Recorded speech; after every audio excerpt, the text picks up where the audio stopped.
Mongolia के dessert से, जो कि ईस्ट एशिया का सबसे बड़ा रेगिस्तान है। और इस रेगिस्तान के बीचों बीच एक कंपनी आई होती है जो कि यहाँ से तेल निकालना चाहती थी, पर इनकी इन्फॉर्मेशन गलत निकलती है, यहाँ कोई तेल नहीं होता। जिसके बाद ये अब यहाँ से वापस जाने का निर्णय लेते हैं और इनको वापस ले जाने के लिए यहाँ पर एक प्लेन भेजा गया है, जिस प्लेन के पायलट का नाम फ्रैंक होता है और उसके साथ उसका को पायलट भी था। और अब सभी वर्कर्स अपना अपना सामान लेकर जहाज में चढ़ जाते हैं और प्लेन में बैठकर अपने शहर बीजिंग के लिए निकल पड़ते हैं। लेकिन कुछ ही देर बाद उनके इस सफर के दौरान एक बहुत बड़ा तूफान आना शुरू हो जाता है, जिसे देखकर फ्रैंक का को पायलट कहता है कि हमें अपने प्लेन को एक बार लैंड कर देना चाहिए और तूफान थमते ही हम दोबारा उड़ान भर लेंगे। लेकिन फ्रैंक उसकी बात नहीं मानता और इसी वजह से ये उस तूफान में फंस जाते हैं। ये रेडियो की मदद से संपर्क करने की कोशिश करते हैं, पर उनका संपर्क नहीं हो पा रहा होता। इसी दौरान उनका एक इंजन भी खराब हो जाता है और अब फ्रैंक इमरजेंसी लैंडिंग के लिए तैयार हो जाता है, पर उसे आगे कुछ भी दिखाई नहीं दे रहा होता। और उनका प्लेन जैसे ही नीचे उतरने वाला होता है तो उनके प्लेन का पिछला हिस्सा एक चट्टान से टकरा जाता है और पीछे का दरवाजा खुल जाने के कारण एक वर्कर नीचे गिर जाता है, जिससे उसकी मृत्यु हो जाती है। और अब इनका प्लेन रेगिस्तान की रेत में घिसटता हुआ आगे तक जाता है और जब प्लेन रुकता है तो उसके अंदर 2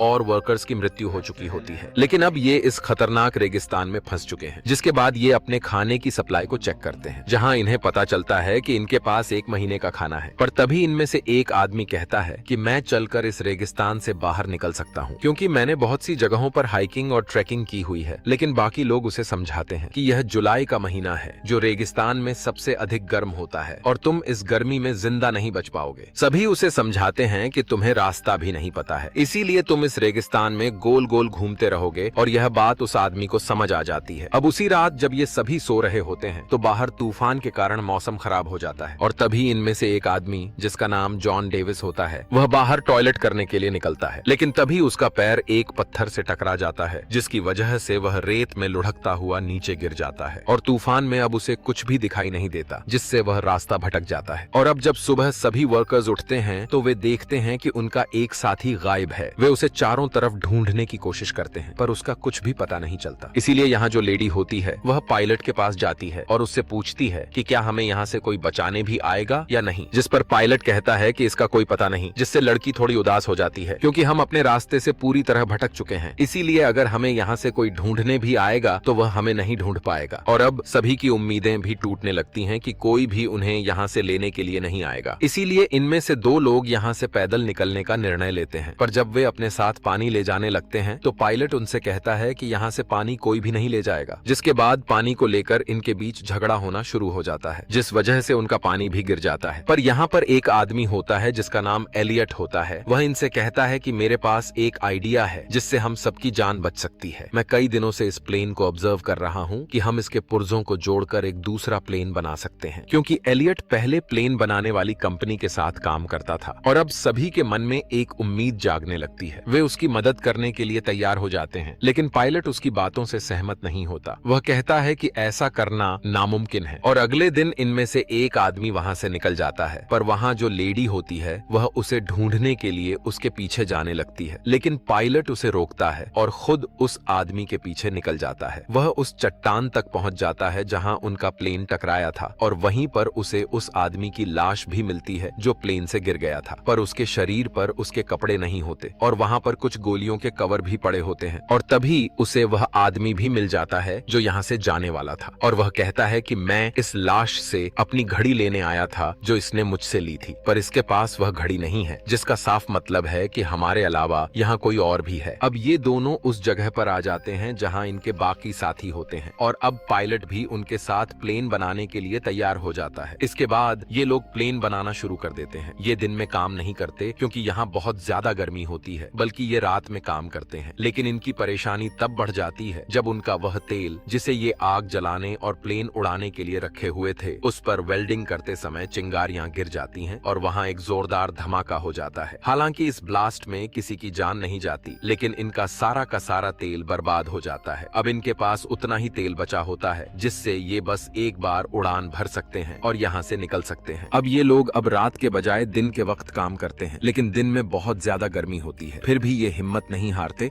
और काम शुरू कर देते हैं। अब जब इन्होंने प्लेन को रीबिल्ड करना स्टार्ट किया है तो एक विंग को जोड़ना जरूरी है। इनके पास सिर्फ एक ही मौका है। अगर विंग गिर गया तो ये लोग प्लेन को दोबारा नहीं बना सकते क्योंकि इनके पास क्रेन नहीं है। ये विंग को धीरे धीरे ऊपर से नीचे गिराते हैं, लेकिन अचानक वो चैन टूट जाती है जो विंग को होल्ड किए हुए थी। विंग जमीन की तरफ घिसकता हुआ जाता है और सीधा प्लेन से टकरा जाता है। ये देखकर सब हैरान रह जाते हैं। प्लेन के अंदर इनका एक दोस्त पहले से होता है जिसका काम था उस विंग को बोर्ड से जोड़ना। जब विंग गिरता है वो बाहर आता है और कहता है मैंने काम मुकम्मल कर दिया। असल में विंग गिरते हुए उसी जगह पर लगता है जहां लगना चाहिए था। इस तरह प्लेन का स्ट्रक्चर मुकम्मल हो जाता है। अब सबको उम्मीद होती है कि वो यहाँ से उड़ा सकते हैं। सब खुशी मनाते हैं, डांस करते हैं और एंजॉय करते हैं। साथ ही वो रेगिस्तान की रेत हटाकर एक रनवे तैयार कर रहे होते हैं ताकि प्लेन टेक ऑफ कर सके। लेकिन सब कुछ आसान नहीं होता। एक दिन एक डेंजरस इलेक्ट्रिक स्टॉर्म आता है। बिजलियां गिर रही होती हैं और विंग के अंदर पेट्रोल होता है, इसलिए सब लोग वहां से दूर भाग जाते हैं। एलियट नहीं जाता। वो चाहता है कि प्लेन सेफ रहे। जब उस पर बिजली गिरने वाली होती है, फ्रैंक उसे खींचकर नीचे गिराता है और उसकी जान बच जाती है। अगर एलियट को कुछ हो जाता तो फिर कोई प्लेन मुकम्मल नहीं कर सकता था। अब ये लोग अपने प्लेन का नाम फीनिक्स रखते हैं। फीनिक्स इजिप्शियन मिथोलॉजी का एक जानदार होता है जो रेगिस्तान से दोबारा जन्म लेता है। बहुत पावरफुल माना जाता है, लेकिन अभी भी इन्हें अपने प्लेन पर काफी काम करना बाकी है। धीरे धीरे इनका पानी भी खत्म हो रहा होता है। एक रात वो लोग दूर से कुछ टेंट्स देखते हैं। वहाँ कुछ लोग सो रहे होते हैं। ये लोग असल में स्मगलर्स होते हैं जो हथियार सप्लाई करते हैं रेगिस्तान के रास्ते। फ्रैंक कहता है कि हमें उनसे पानी की मदद लेनी चाहिए। एलियट मना करता है, लेकिन फ्रैंक और कुछ साथी उन स्मगलर्स के पास जाते हैं। फ्रैंक और उसका दोस्त एक पत्थर के पीछे छुप जाते हैं ताकि अगर कुछ गलत हो तो अटैक कर सकें। इनके पास गन्स होती हैं। जब वो पानी मांगते हैं तो एक स्मगलर इनके एक आदमी पर गोली चला देता है। फ्रैंक और उसका दोस्त फौरन फायर करते हैं और कुछ स्मगलर्स को मार देते हैं, लेकिन एक स्मगलर जख्मी हालत में भाग जाता है। फ्रैंक के पास मौका होता है उसे मारने का, लेकिन वो गोली नहीं चलाता क्योंकि वो खूनी नहीं बनना चाहता। जेम्स उन मरे हुए स्मगलर्स में से एक की घड़ी देखता है। वो घड़ी उस दोस्त की होती है जो प्लेन से गिरकर मर गया था। इसका मतलब ये है कि ये वही स्मगलर्स हैं जो पहले भी यहाँ आए थे। अब एक जख्मी स्मगलर को ये लोग अपने प्लेन के पास ले जाते हैं। कुछ लोग कहते हैं कि उसे मार दिया जाए, लेकिन फ्रैंक मना करता है। जब सबके बीच बहस हो रही होती है, एलियट अचानक उस स्मगलर को गोली मार देता है। इस पर फ्रैंक और एलियट के दरमियान बहस शुरू हो जाती है। एलियट फ्रैंक को दोष देता है। वो कहता है कि तुम पायलट थे, तुम्हारी वजह से हम यहाँ फंस गए हैं, तुम्हारी वजह से हमारा एक साथी भी मर गया, मैंने मना किया था, फिर भी तुम गए वहाँ। ये बात सुनकर फ्रैंक को गुस्सा आ जाता है। वो एलियट को एक जोर का पंच मार देता है। अब एलियट नाराज हो जाता है क्योंकि उसकी ईगो हर्ट होती है। वो कहता है मैं अब प्लेन नहीं बनाऊंगा, जितना काम मुझे करना था मैं कर चुका हूँ। मैं यहाँ 10 लोगों के बराबर काम करता हूँ और तुम सब सिर्फ आराम करते हो। केली उसके पास आती है और कहती है तुम्हारे बगैर हम ये प्लेन नहीं बना सकते, हमें तुम्हारी जरूरत है। एलियट कहता है अगर सब लोग मुझसे रिक्वेस्ट करेंगे तभी मैं काम शुरू करूंगा। फिर सब लोग, यहाँ तक के फ्रैंक भी, उससे रिक्वेस्ट करते हैं। फ्रैंक कहता है तुम ही यहाँ के बॉस हो, कृपया इस काम को मुकम्मल करो। एलियट मान जाता है। फिर सब मिलकर दोबारा से प्लेन बनाने के काम में लग जाते हैं। एक दिन ये लोग दूरबीन से देखते हैं कि वो स्मगलर जो भाग गया था अब अपने दोस्तों के साथ वापस आ गया है, लेकिन वो आगे नहीं बढ़ते क्योंकि वो जानते हैं कि इन लोगों के पास अब उनके ही हथियार हैं। स्मगलर्स को पता होता है कि इनका पानी और खाना जल्दी खत्म हो जाएगा और जब ये कमजोर हो जाएंगे तो वो हमला करेंगे। ये लोग और भी तेजी से काम करना शुरू कर देते हैं। आखिरकार उनका काम मुकम्मल हो जाता है। तभी फ्रैंक को एक मैगजीन मिलती है जिसमें कई तरह के प्लेन्स के मॉडल होते हैं। पता चलता है कि एलियट ने प्लेन का मॉडल इन्हीं टॉय मॉडल्स को देखकर बनाया था। दरअसल वो छोटे छोटे उड़ने वाले मॉडल प्लेन्स बनाया करता था, लेकिन कभी भी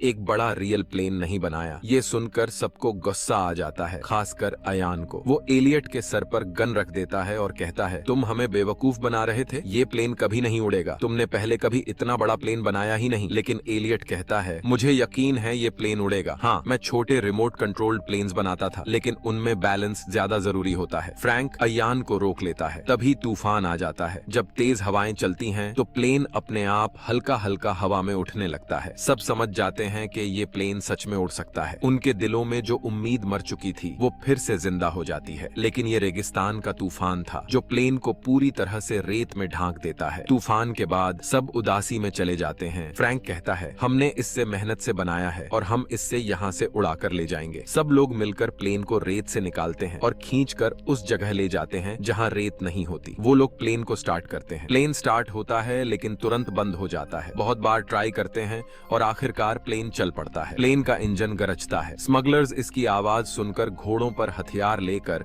इनकी तरफ भागने लगते हैं। सब लोग प्लेन के ऊपर चढ़ जाते हैं और विंग्स से लटक जाते हैं। दरअसल इस प्लेन के डिजाइन में अंदर बैठने की जगह जगह नहीं होती। इन्होंने एक बड़े प्लेन के हिस्से से छोटा प्लेन बनाया होता है। प्लेन रनवे पर भागता है और पीछे से स्मगलर्स गोलियां चला रहे होते हैं, लेकिन किसी को भी गोली नहीं लगती। जैसे ही रनवे खत्म होता है, स्मगलर्स को लगता है ये लोग गए काम से, लेकिन अगले ही पल उनका फीनिक्स उस खाई से उड़ जाता है। सब लोग खुशी से झूम उठते हैं। महीनों की मेहनत आखिर कामयाब हो गई। इस तरह से ये लोग मौत के मुंह से उस खतरनाक रेगिस्तान से निकल जाते हैं, जहां से बचकर निकलना नामुमकिन था। एलियट की फोटो एक मैगजीन में छपती है, जहां लिखा होता है नासा की नई